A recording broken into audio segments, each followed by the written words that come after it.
Welcome to another episode of Listen, Learn, and Love, hosted by Richard Osler. My guest on today's podcast is my friend Jake Watts.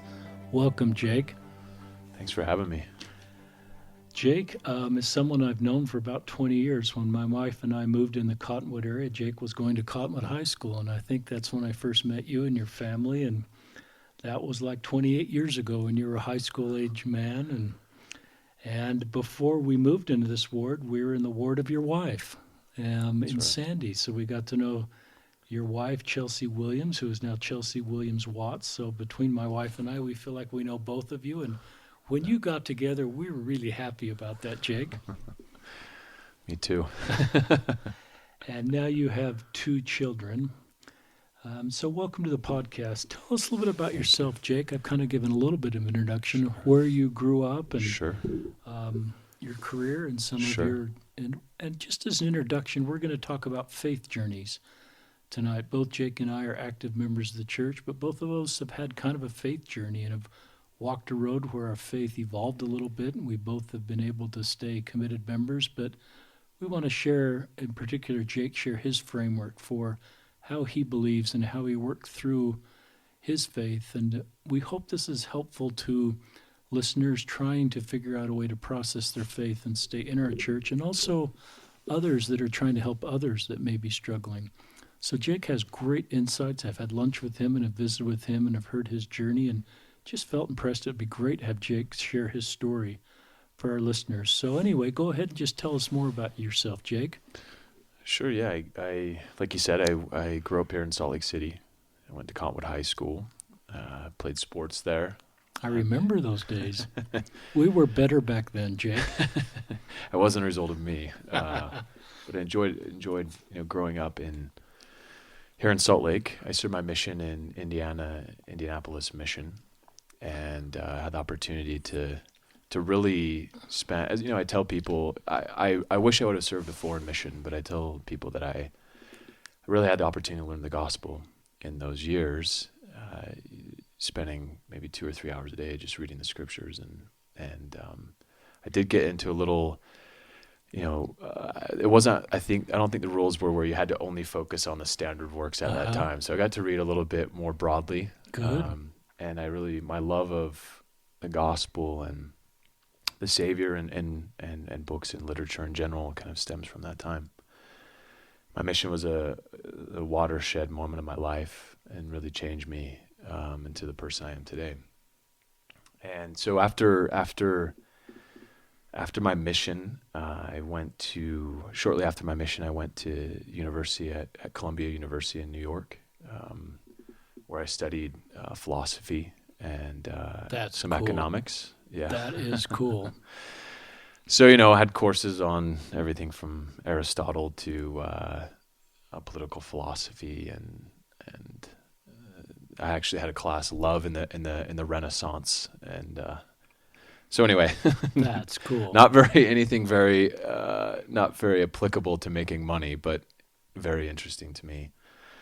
So went to Columbia, came back by way of just kind of a fluke to stay in Salt Lake, and ended up getting a job with an advertising agency. I'd worked in marketing all growing up. I have some family that's in the advertising industry, and met my wife 6 weeks after I moved back. I had no intention of moving back to Salt Lake. I loved New York City. I was looking for jobs in Boston and in DC and New York, and we met, and 6 months later we ended up getting married, and thank my lucky stars for coming back to Salt Lake. We were sure excited when both of you, we heard you were dating, and we just thought the world of both of you, and to hear you guys were getting dating just was great. Yeah, no, absolutely. It's the highlight of my life, and just so grateful for a wonderful wife and family.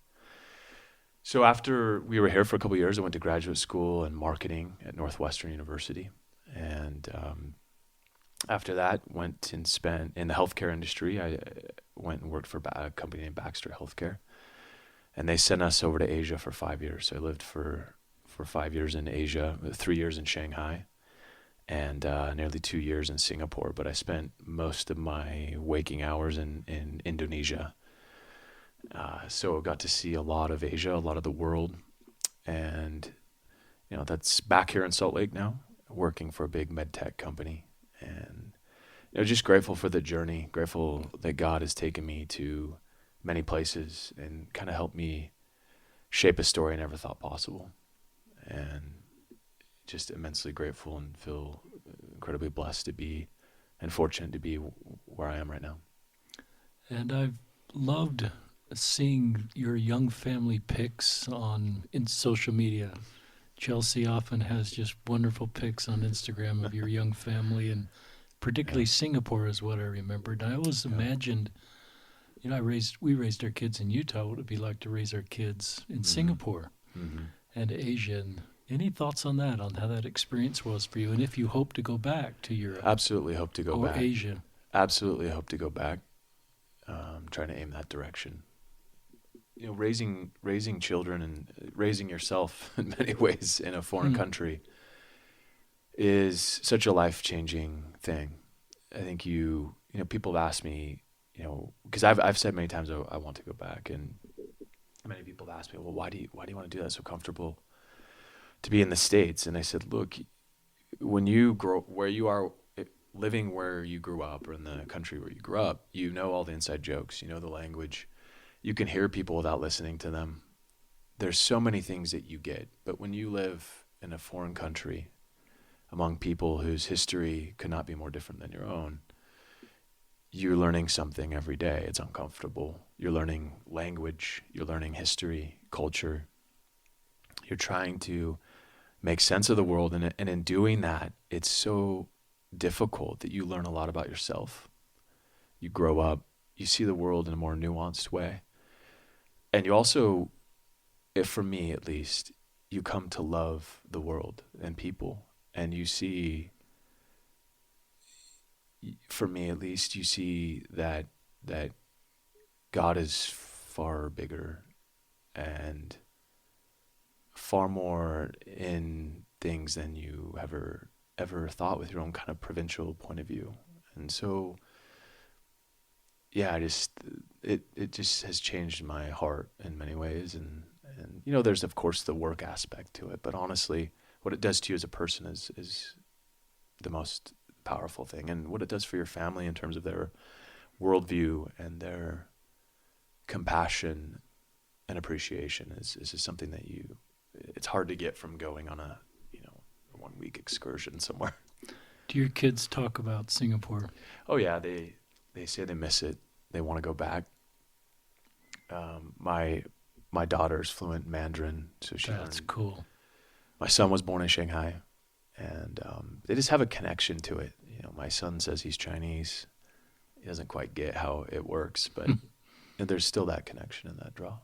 That's really cool. What a wonderful experience for your family. Yeah. Talk about your faith. Has your faith been consistent in our church, or has it evolved and changed over time?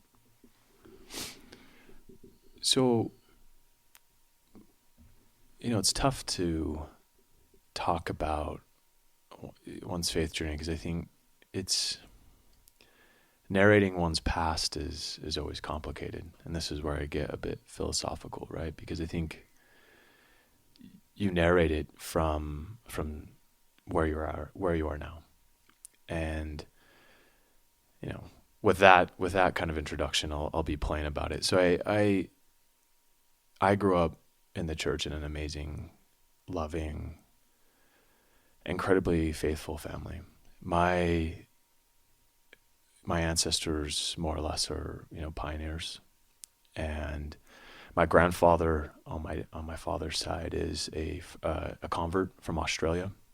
I didn't know that. Yeah, so I grew up with one side of saying, hey, our ancestors knew the prophet, and my great grandfather was assistant to the Quorum of the 12 and secretary to 5 prophets, and the oldest living general authority. And then my grandfather was a convert on my dad's side, and so I grew up with a history of faith, and that's important. I mean, it's important to have that grounding foundation. And so I had that all growing up, but as many people do, they take it for granted.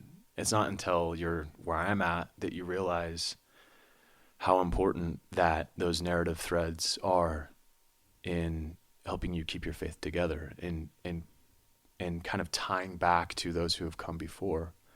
I realize that now, but in growing up, of course, like everyone, take it for granted. And so, I, of course, like any teenager, made choices that were, less than optimal. Maybe some more than others, but I had a deeply spiritual experience when I was about 17 years old. After not making the best of choices, I had an evening where I came home. I didn't, I didn't read anything, let alone scriptures, growing up very much. So I had an evening when I came home, and very late from doing things I probably shouldn't have done, and I, for some reason, went over to my desk, and my scriptures are there, and I for some reason opened them, and on it opened to Mosiah 14. And if you remember Mosiah 14, it's Benjamin, Abinadi, speaking to King Noah and his priests. But he's reciting Isaiah, and he's talking about how, Christ was bruised for our iniquities, man of sorrows and acquainted with grief. And I had it was kind of an earthquake experience for me. Cool. And I just got on my knees and I said, God, please save me, help me. And I've only had a couple experiences since then where I've really felt, the love of God kind of completely envelop my being. And that changed me to really be aiming towards something better and higher, which got me, to the mission. So then beyond that, of course, then I come back and had a fantastic mission, and ended up, going to school in New York. And you can't, I think it was Francis Bacon who talked about, a little philosophy inclineth to atheism, but once you kind of, but really understanding philosophy, and I'm of course paraphrasing him, brings one to God. And I had that period where that little bit really, it combined with, some really difficult personal and family experiences back home, really kind of shook me off that foundation that I had. Mm-hmm. And, we all know what it's like to encounter new ideas, to experience, it wasn't that I did grow up in Salt Lake, and I did grow up in a bit of a bubble, right? Good and bad. And having people and experiences kind of pierce that in some ways, really shook me, right? And I think everyone can really resonate with that moment when you feel completely unmoored, right? You feel completely... I love that term, Jake, unmoored.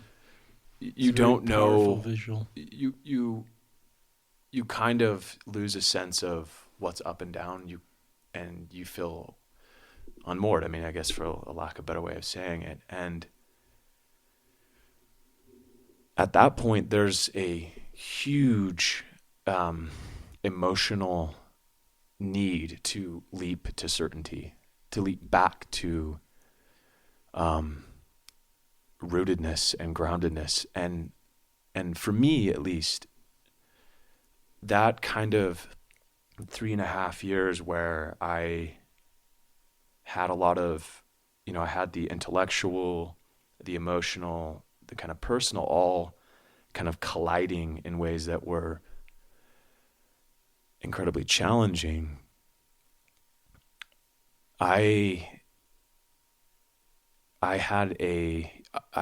went through a lot of doubt, a lot of confusion, a lot of fear.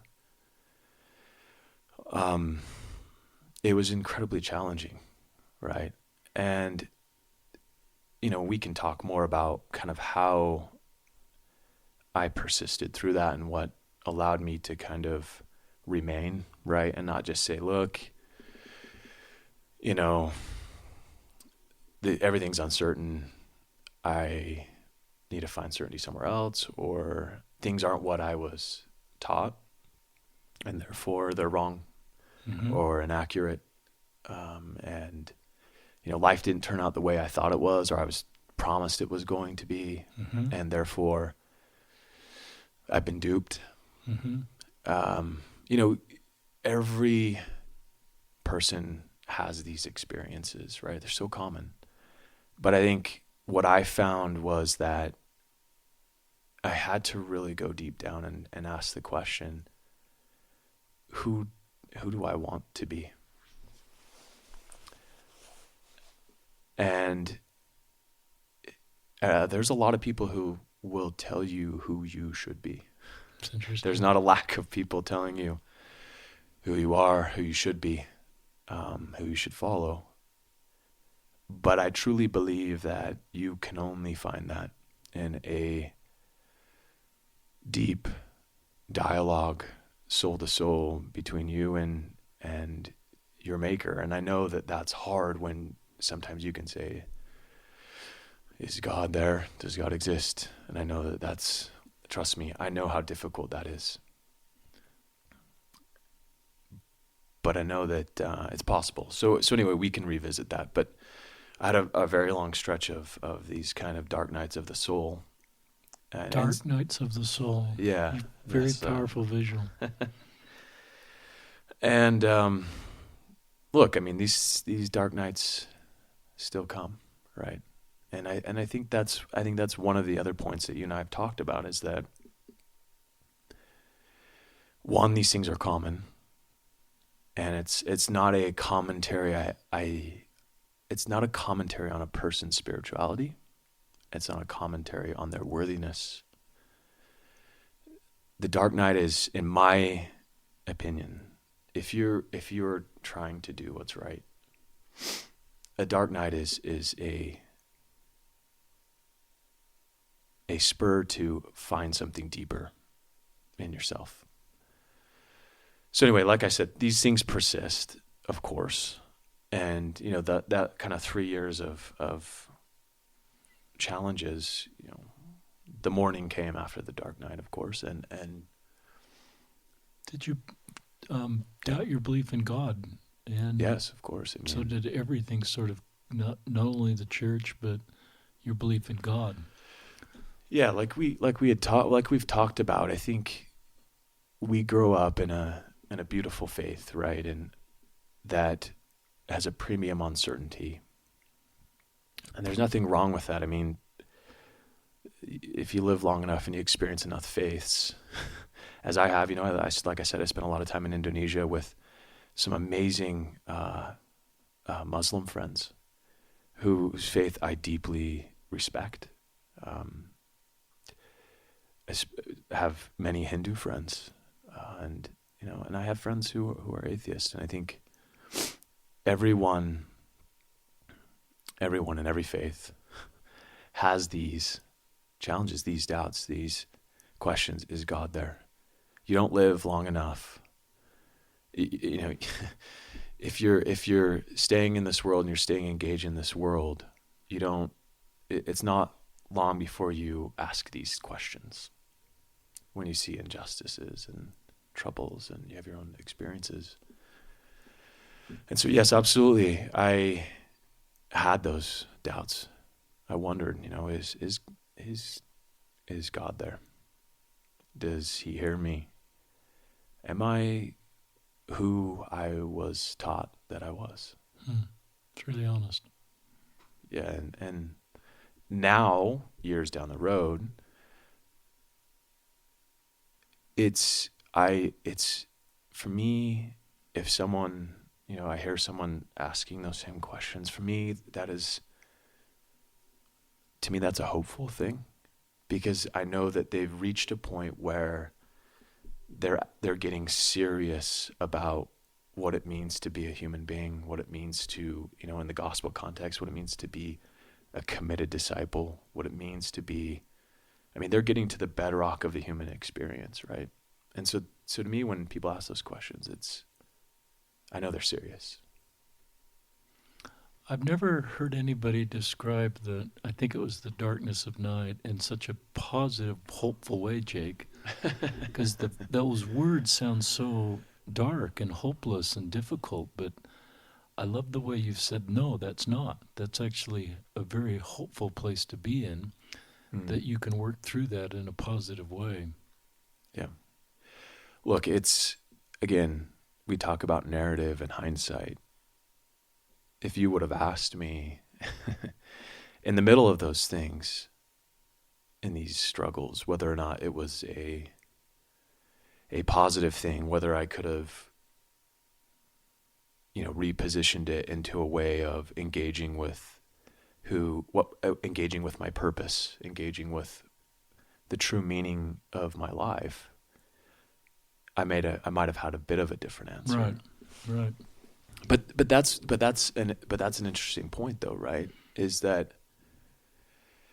and I just finished reading, Viktor Frankl's Man's Search for Meaning again, and I know it's a quite common book that people read, but one of the points that he makes is that those that endured through the Holocaust experience had a purpose. They had a vision of who they were going to be when they got out of that experience. Now, obviously, sadly, many, many did not. Mm-hmm. But his point psychologically was that you have to, in these dark nights, you have to go down and you have to find a purpose and a meaning of your existence. And he makes the point that life asks us to find that point. It doesn't give us that point. We have to go and craft our story into who we want to become. And to me, in retrospect, that was one of the things that helped me to persist through those challenges, was a very simple question. Who do I want to be? And a vision in the future of who I hoped to be. And that kind of helped me to, endure the hourly battles of fear and doubt and worry and anxiety that were surely there. Would you label this experience as a faith crisis, a faith journey, a falling? Some people talk, this isn't falling backwards, it's actually falling upwards in you.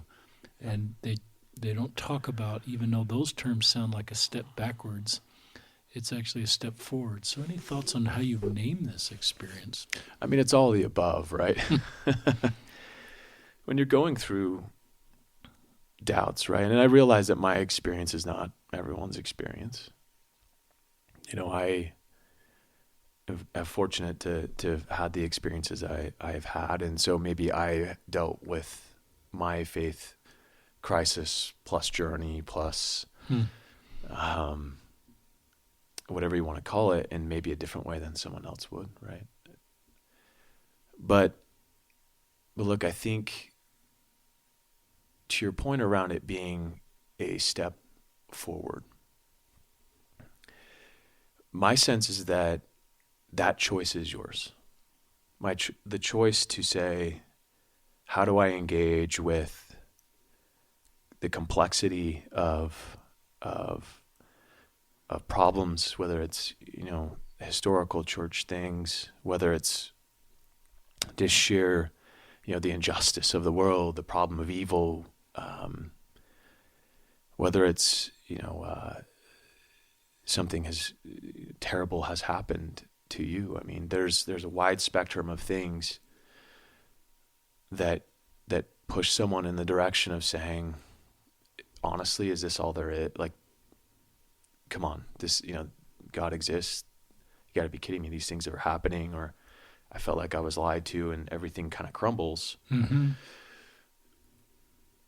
But I do feel like even in the midst of, for most cases, I will say, even in the midst of those things, you still have a choice of how how you will engage that struggle, right? And it is a struggle. Let's just be honest. Let's not be, super positive and optimistic. This is a battle for your soul of who you are going to be, of what the monument of your existence is. This is a struggle, and it's not a struggle, a one-time struggle. This is a struggle that goes on, and we should treat it as such. We should respect it as such, right? This is something that we should respect. But I do believe at the bottom, there is still the freedom of our being to choose, right? And so, to your point, we can make this thing, this faith challenge, this crisis, whatever you want to call it, this journey. It is a journey, and we can choose to engage with it, honorably, in a way that truly engages the purpose of our lives and the meaning of who we want to be. Were you doing this alone, Jake, or did you involve church leaders, family, friends? What was helpful for you? Or is this kind of you working with God to wrestle and kind of figure this out? All the above. It can be, at that time, which was maybe when it really kind of the heart of things, or when really the bulk of it came at me. My sense is it was still pretty kind of shameful to be like, Talk to people about how you felt. hey, Bishop, so not sure if life has any meaning. That can be a little shocking. So there's some shame. There's shame there, but I think what I found, and I don't know that that's necessary. I hope that that's not the case now. If it is, we should abolish the shame behind people being afraid, people being doubtful, people having faith crises. I think we should take it as opportunity to really put our arms around people, right? And that's what happened to me, right? And I think maybe just organically was I found a couple mentors who had been down the road a little further than I had, who kind of took me in and said, look, you're not alone. This type of experience is as old as our church, certainly, as old as Christianity. I mean, not that doubting Thomas was in a faith crisis, but he surely was. Mm-hmm. Says, show me, or unless I put my finger in Christ's eye, he's not going to believe. And like I said earlier, this is a theme in other faiths. It's as old as that. That's de-shaming in a way, because you're normalizing this can happen to very faithful people. It can, and I think in many ways, it's all the more poignant to the most faithful. I feel like this comes to the most faithful in many ways. Very cool. Not that I'm saying, hey, if you have doubts, this is a sign that you're super faithful and righteous. It may be. But this whole shame and the nervousness and the worry about sharing, I think there's a lot bigger community now. People saying, look, we understand there's challenges and difficulties. They're very real. We get that, right? We also get that for some, those challenges are such where they can no longer engage. We understand that. But for those with the desire to believe, there's space. There's people who are willing even to put their arms around you to say, we've been there, we've done that. Here's how you can engage. It's okay to be unmoored. It's okay to not know. It's okay just to have the desire to believe, right? Even if it's the desire, right? We're going back to Alma 32. So I found mentors. I found friends. I found people who had been down that road. I was lucky to do that. Of course, then beyond that, I did my own work. And I think at the end of the day, that might be the difference between the difference between, in my story, in many ways, was, yes, it was the friends, yes, it was the mentors, but back to the point, I had to go and say, let me excavate this whole thing for myself and really get down to the core and say, man, I taught people this stuff on my mission. I prayed my whole life. I've seen things, I've felt things, I've experienced things, and really kind of excavate all that and get to a point deep in my soul where I could find some toehold, just maybe even a pinky hold, to be able to stay there, to then get the hand and the arm, and then kind of get back, right? But it's like I said, it's a struggle, and we should respect that. I'm not saying we should celebrate it. By no means, should we encourage people to go out and, be skeptics. Again, I study philosophy, so that is encouraged there. But what I'm saying is we should be true and honest or be truthful that we have a narrative in our history of someone saying, I'm not sure that what I'm being taught is true. I'm going to go find out for myself. And that's what we should be celebrating, is that questing spirit, that desire to truly know. We should be celebrating that. Thanks for just telling your story, Jake, and being so honest. It's very, very helpful for our listeners and for me personally. How did you find mentors? If there's listeners thinking, I want to find people like Jake is talking about, but I'm uncomfortable opening up because there's so much shame around this topic. Any advice for people in that area? I sometimes feel like if you're in your ward, you can kind of spot people. I don't know. You kind of... Do they wear bow ties and blue shirts? Bow ties, blue shirts, suspenders. Suspenders will kind of, give them away. So beyond kind of filling people out in your ward,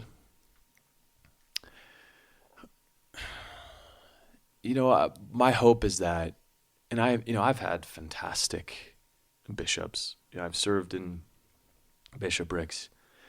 I've been in the elders quorum, president, young men's president, high priest, all those things, right? And I think that my sense, and maybe this is just speaking for myself, is that I feel like people now, leaders, men and women, are okay to hear these things. Now, I may be too positive about that, but I don't know. And so they may be open to hearing, and therefore also know an adult or someone who's further down the road who is a bit more of a questing spirit, or a bit more open and a bit more there's that crazy guy, Brother Johnson or whatever, he he's read everything. So there's that. I know there's there are so many resources online. There are so many good people who are engaging the faith in a thoughtful way. I mean, there's so many websites, podcasts like yours and others, people who are just solid people who are trying to find a way to engage with the difficulties of life in the gospel and stay true to what they've felt in their soul. And so I don't have any particular recommendations of people, but I think, I don't know, I'm happy to try to find someone for somebody to pass on to or speak to myself. But I do like the idea that you needed people to talk to about this. And I think obviously there's people outside of the church that will talk about this stuff, and there's online communities, but it seems like you found people in the church, or people wanting to sort of, that knew all this stuff and also found a way to stay. And it seems like those are and it's harder to find people like that sometimes. It is hard. So it seems like that's a good formula for all of us. Yeah, look, there's no shame in asking for help. This is something that I've learned over time. You just kind of learn by by fits and starts, and that you should be asking people for help and not feel bad about it. Talk about if there's bishops. It sounds like you've had good bishops, and if our listeners are local leaders or parents wanting to do the right thing when someone talks about doubts or concerns Yeah. or their faith, what advice for them that would be helpful based on your own experience? I know it's a scary thing because, so first let me just acknowledge that, I've been incredibly positive about, because from my own experience about faith challenges. But I do recognize that for other people, it's not a positive thing. When someone comes to them and says, I don't believe, or I've read such and such, or I heard this about our history, or whatever the case may be, or I'm not comfortable with some of the policies or things like that. Because I think our natural reaction is we're a very, tribe's not the right word. I mean, we're a people, right? We're a group of very committed. I mean, it is in our DNA. And so if someone comes and says, I'm not quite sure that this is all it's cracked up to be, the natural reaction is a defensive one. And to me, that initial, and there might be good reasons for that, because you're being, in some ways, people who are having struggles are really afraid. And so they want to share that, and they kind of that can be contagious, and they can scare other people, right? But for leaders, I think the first thing is to say, let me just listen to you. Let's not be judgmental. Let's not shame people. Let's not assume that they're, doing something wrong with their boyfriend or girlfriend. Let's not go there. Let's be confident in the faith that we have. Let's treat them as individuals who are having a human experience, a spiritual experience, and a spiritual experience, and listen to them. Let's listen to them first. Let's, and whatever the case may be, let's be with them as human beings, soul to soul. Let's stay in that spot until they can feel like that they trust us. Because in many cases, they may have lost their trust. So how do we build the trust and the love back? The link between before we get listening into and trust. before we get into the nuances, let's establish trust and love and common ground and be with people before we kind of marshal the troops and try to pick off every, point of doctrine that maybe someone is worried about and concerned about, and maybe rightly so. I love the link you just made between listening and trust. And I guess the question before that would, how would you build trust in a relationship discussing this? And I think you just shared a really key pillar of that is listening. And then how important trust would be, so then you can be open and vulnerable and feel like there's trust there. I think I heard you say there's a difference between belonging and fitting in. Yeah. And, I think sometimes when these conversations happen, it's like, oh no, you're the square peg in the round hole. How do we chop off the edges or whatever, round you out or whatever it may be to get you back to where we thought you were? But to me, it's more about how do we immediately when that happens establish belonging. You belong to us. If you're a faithful member, or if you have pioneer ancestors, you have this in your DNA, and you belong here. How do we help you belong? How do we create space for you to be able to be who you are and to be able to engage in this wrestle with God, right? And wrestle with yourself. I love that answer. A question just came to my mind that we haven't ever talked about, is how do you, now as a father of young kids, you have you're not raising college-age kids, obviously. You're 38. Someday they'll be college-age kids, and someday they'll be your age Mm-hmm. when you went through this. Is there Mm-hmm. things, as I'm sure you're thinking, what am I going to do to help prepare my kids so that they'll have the tools in place to be able to, I don't know, weather the storm sounds too negative, but just navigate this? Um, any thoughts? Because I'm sure you're thinking about how to raise your kids and give them the Mm-hmm. tools, and also Mm-hmm. maybe eventually teach you more about some of the complicated parts of our church. So we're already addressing complicated stuff. Cool. And remind My our my listeners how seven I have a old. 7-year-old daughter and a 4-year-old boy. We're already saying, Joseph Smith and Brigham Young had more than one wife. I mean,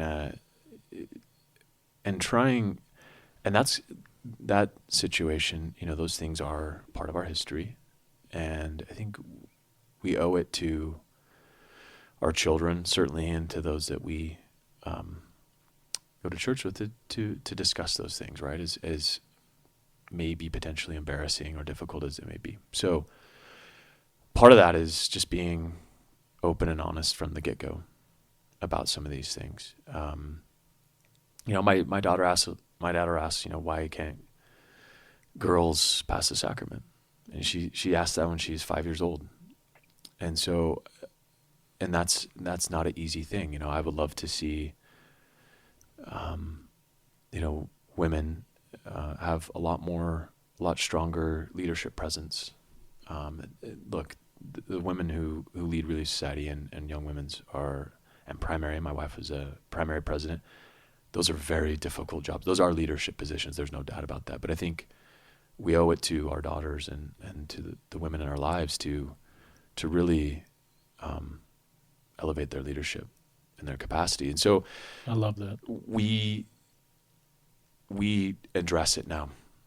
That's part of, I think, some of the issues we've gotten into is that we didn't just kind of talk about it, right? It's hard to communicate difficult things. I mean, I read this book, Crucial Conversations, not too long ago. It is a human problem to address messy things. And so the earlier, the better is one thing. I think, so that's what I'm doing with my children. The other thing is by example. And this goes to our earlier point around how leaders engage stuff, is that our example means everything. So if we are found being serious about the faith, understanding the challenges, engaging with people who are struggling, doing the hard work of a disciple, of really being among the people who are struggling. I'm just starting the New Testament now because we're going to be getting into it, is Jesus was never doing, he was always doing the dirty work, for lack of a better way of saying it. He wasn't just with the people that were, of course he was with the disciples who were the believers, but he spent his time among those for whom faith challenge, crises, difficult pain was their daily, hourly experience. And so I think we need to be really embodying our faith in that way, and being among people, being the example, showing our children, those that we know, that we're serious about engaging with these problems, these challenges. Otherwise, it's going to come off as a bit fake when the challenges come. So when my daughter, becomes a college age, if she hasn't seen me kind of engaging this stuff from day one, it's going to come off as pretty weird to her when I sit her down and say, oh, by the way, I want to have a conversation about this, and you're 18 years old. So anyway, this is my experience. That's really cool. We've never talked about this kind of stuff on a podcast, and I bet there's a lot of parents of young families that are wanting to do perhaps better than their generation did, even though their generation probably did the best they could, but we know we can do better. What did you say to your daughter when she asked, why can't girls pass the sacrament? It's a really hard thing. I get kind of emotional about it because I think that, any... Now you've got me emotional yeah. too. Any father, any loving parent wants for their child to be able to experience the best and the highest in themselves, be able to do God's work as they see it, and belong and lead, right, in the way that Christ showed us. And so, honestly, I have a very hard time answering that question to her. My honest response to her was, this is how it is for now, but there's opportunities for you, and there will be opportunities for you to be a leader, to do God's work, to follow in the footsteps of the Savior, and we need to keep praying to God that He can help His daughters lead. What a great answer. It's how did she take that answer? She was 5, No, so she went back to coloring or something like that. So, but it's a real challenge for many people. For some people, it is not, and I am sympathetic that with everyone in terms of how they perceive things, right? But I don't know that. I think one of the calls for us as disciples or aspiring disciples is to try to put ourselves in other people's shoes and how they might feel. I mean, it's kind of a common thing to say that, it seems, but nowadays it seems a bit radical to step out and say, how might someone else be experiencing the world? And I think Jesus is our exemplar in that case. How did you learn women's voices in our church, and how that road can be harder? Oh man, I through my wife, and also I think surprisingly through my work. I know this sounds weird to say that, but I had 2 Chinese women bosses and fantastic leaders. And honestly, I never thought twice about it. It never cool. occurred to me, oh, this is it. It struck me as natural. That's and cool. So I think some of that contrast. Were you ever threatened by that, or were you just not at all? I don't know. I didn't find it threatening. That's cool. I know that that's not the case for everyone, right? But I just personally, I'm a learner, and I'm also very interested in kind of new experiences. So I take things as kind of a learning opportunity, and so the kind of that contrast, corporate world leadership of women, and seeing a bit of a contrast where most of the administration of the church is done by men. Besides, obviously, of course, we all know the amazing ways that women lead in Relief Society and primary and young women's. There's no doubt about that. But seeing the opportunity that maybe a bit of the contrast in that, man, we have so many strong women. How come we're not hearing from them more often? One of the things I always say is, why are women always speaking second to last? Like as if the man has to back clean up or something like that. These kind of things that are definitely not doctrinal. These are things that I think are very, Nyland McBain has this fantastic book, Women in Church, where it really just says, here's some common sense things we can do to really elevate women's voices in leadership. And I think we all benefit from that. So it's just kind of my life experience, plus the influence of my wife. I have a very strong mother. I have my grandmother was, a very strong woman. And, having these strong women in my life and then encountering it in the corporate workplace has made me think, man, we really need to benefit from these women who in many instances are far better leaders than what we see. I love that, Jake, and my wife and I agree with you about your mom. We're honored to know her and have known her for a long time. Yeah. And she is a strong, wonderful woman. I'm still kind of thinking about what you're doing as parents to raise these kids, Yeah. and just the very simple thing when you introduce polygamy in a very non-threatening.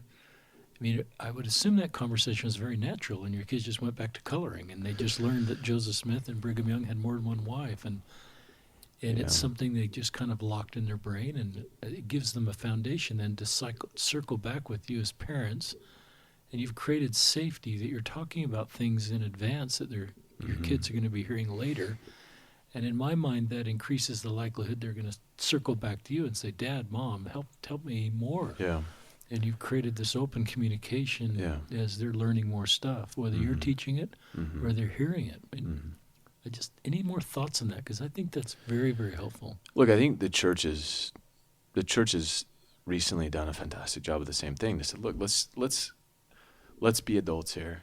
We realize that people kind of go through faith stages, right? They, like all of us, as we grow up, we believe our parents are perfect, right? We believe that people are perfect. I mean, that's just part of the human experience. And as we get older, we realize it's far from the case. But, the church has done a great job of just saying, okay, now let's just engage with this stuff, right? Let's be honest and open, right? And have a dialogue about it. My ward is fantastic. The ward I'm in now, they had a 2-hour-long, essentially fireside on polygamy. Really? They brought in the young men and young women who I teach. And to me, that is a mature way of saying we respect you, we love you, this is part of who we are. We know it can be shameful, we know it can be complicated, but we respect and love you enough to say, let's all deal with it together. And the same goes for my children, right? Is I respect you enough, I love you enough to just start having conversations about these things. Now, I know it's really hard, right? Because it's like you can have feelings about it that aren't like, oh, no big deal feelings, and you can pass that on to your children, right? But part of it is the work of a lifetime of really trying to work through these complicated issues so that your children see that your faith is multidimensional. Because they're certainly going to encounter challenges and difficulties. And if you have a dialogue with them around that from the get-go, they're more likely going to talk to you. They're not going to, there's plenty of voices that will help shape your journey.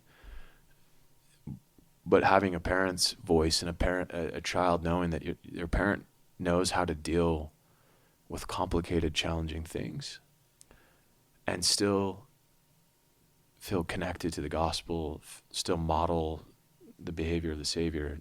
I mean, that I think is the ideal of where we want to be. Now, not that I'm there by any means, but that's the direction we're trying to go, my wife and I as parents. Yeah, I really like that. How do you handle really close friends who leave?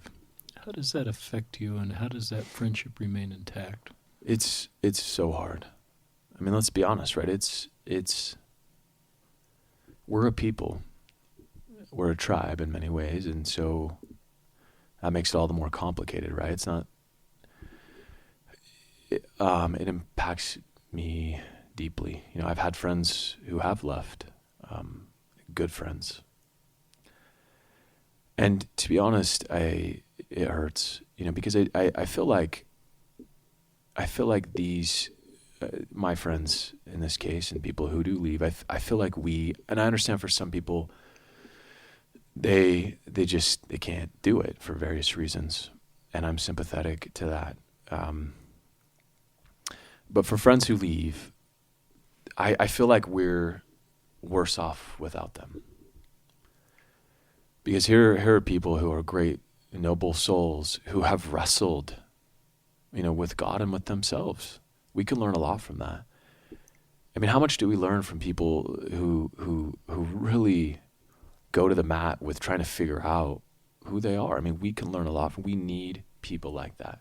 But it can be threatening. it can be threatening to sit down with a friend and have a conversation where they're essentially telling you everything that you believe that I used to believe, 2 years ago, 10 minutes ago, 5 years ago, whatever, is complete hogwash. That can be hard. Mm-hmm. But my sense is that if the friendship is a friendship, that you can still have a connection with them as a human being, right? And there can be mutual learning there. Maybe the person maybe they need to be pressure tested by me and vice versa. Maybe I need to be kind of woken up out of my slumber a little bit and be questioned. Maybe I've taken for granted the faith. And so no doubt it is incredibly hard. It's very sad. But to me, it makes it all the more important for us to really try as best we can to keep our arms around these people, to show them that our love is deeper than, this is hard, but it's deeper than even their spiritual commitments, where they go to church on Sunday, whether they do or they don't go to church on Sunday, that our love is deeper than those things. And that's the challenge of a lifetime, but I think that's the challenge that we need to take up if we're serious about being like the person the person whose name's on the building. I think we got to go with them the second mile and the third mile and the fourth mile. We got to walk with them. I really like that. Does it scare you when you see a close friend leave that that's going to happen to you? Or do you feel like at this point you're stable and that's not going to happen to you? That's a good question. I don't know if stable's the right word. No. Because I don't want to No, I think infer that people that leave are unstable. No, absolutely not. I think it makes you, like I was saying earlier, it makes you immediately reflect back on yourself and say, my goodness, where am I?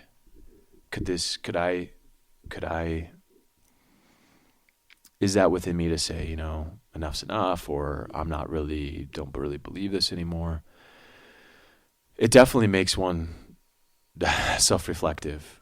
And for me, what matters is not necessarily looking down the road and saying, will I stay or will I go? It's what am I doing now to connect with God, to live like Christ? That's cool. And to embody that. I mean, it's about what happens now. That's really cool. Like, why worry about I can do that. the future? I can do this minute. I can do that. I can do today.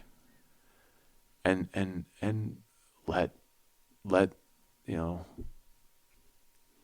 like the Savior, worry about today. Like, take no thought for the morrow. Like, let's deal with my walk with God and my engagement with my faith today. Let's model how I want to be now, and let God take care of the rest. Would you, if you could go back and not have these 3 or 4 years and just somehow never have experienced them, would you go back and somehow not have that experience? I'm sure in the time it may be a different answer, but no one, I don't think that anyone wants to be uncomfortable. No one, it's so easy to kind of cruise along and kind of be at the surface of who you are and the surface of your faith. That's easy. I mean, who doesn't want that, right? So in a sense, it'd be great to just skate over that. But then I would never have become who I am. And look, I again, this is in hindsight, right? But I think those who have walked this journey, right, they will continue to walk the journey. They kind of see it as I am who I am because of this. So it's easy to do that in retrospect. But if you can find that in the midst of the fire, right? If you can find that purpose, if you can find that meaning, if you can hold to something like that. In the midst of the fire. Yeah. In that dark night. In that dark night, then that ray of hope can, I think, transform it, right? It can make it can make of it a soul making experience, right? That and so I mean that's kind of my perspective. Again, does anyone want to have terrible emotional, intellectual, social, whatever challenges happen to them? Absolutely not. No one wants that. No one seeks that, right? But life, it finds you, and so what are you going to do with that? I mean, that's the question. That's the question life asks, right? That's the question these experiences ask of you. I like that because it just is so full of hope. And if there's our listeners that are in this, this dark night or the other terms we've used, I think Jake's story, I hope, gives you hope that this experience is for your good on the other side, where Jake is on the other side, that this gives Jake great perspective. I look at your ability to be a better father and a better husband because of this experience.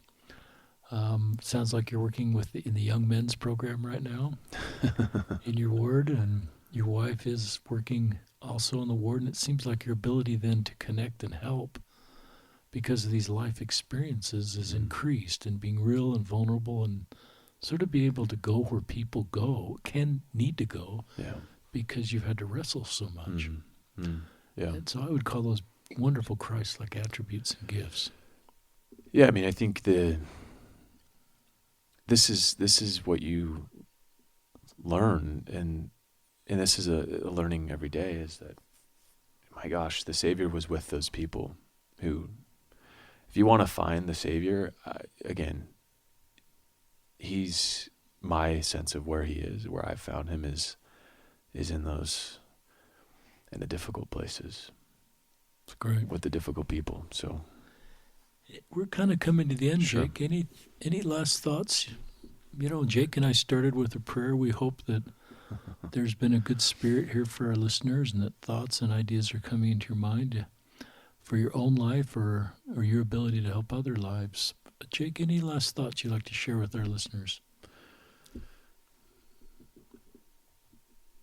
I would say that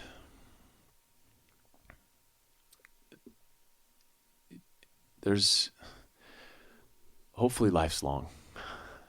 Hopefully. And as such, that the challenge is to live in the present, to do today, right? Like we talked about, to live in the now, right? To do today in the midst of your struggles, right? But at the same time, be able to zoom out 5 years, 10 years, 50 years, and say, who is that person? Who is Jake at 85, hopefully? And how does that vision of who I want to be, how is that impacting the choices that I am making now, the life that I'm living now, the openness and the vulnerability and the desire to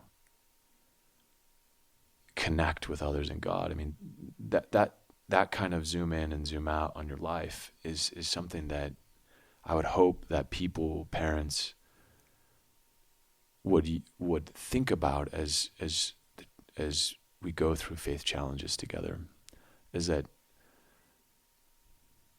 people can change. Life is long, and time and God can bring things into new forms and new experiences for people in a way that we can't conceive at this present time of, like, being in the fire, right? And so having that connection to the present, but being able to kind of push the trajectory of your imagination of who you want to be out into the future is a really important thing to do in the midst of these dark nights. So that's what I'd say. And I'd also say, find people who you can trust and love and who will listen, and have all the hope in the world that God knows you and will find you in the midst of your struggles. I've certainly felt that, and I know that if you're open, that you will feel those divine tentacles reaching out and grabbing you in the midst of your struggle and you bringing you home. It's great. Any thoughts for LGBTQ brothers and sisters? We haven't talked about that Sure, at all. yeah. We do in some podcasts. Yeah. Any just thoughts for our friends? You're needed, deeply needed in the church. I think that those that, are LGBTQ are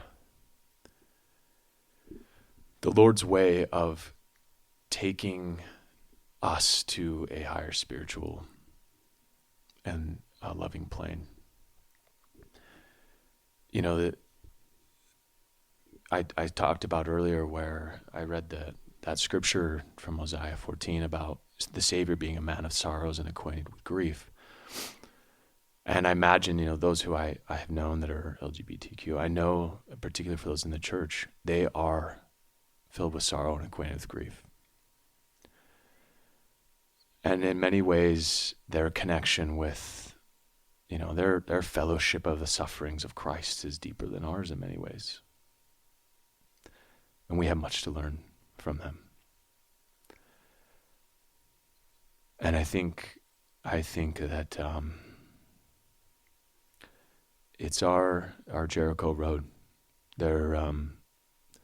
That the question that's asked of us, are we going to be the Good Samaritan or not? And they've fell among thieves in many instances. And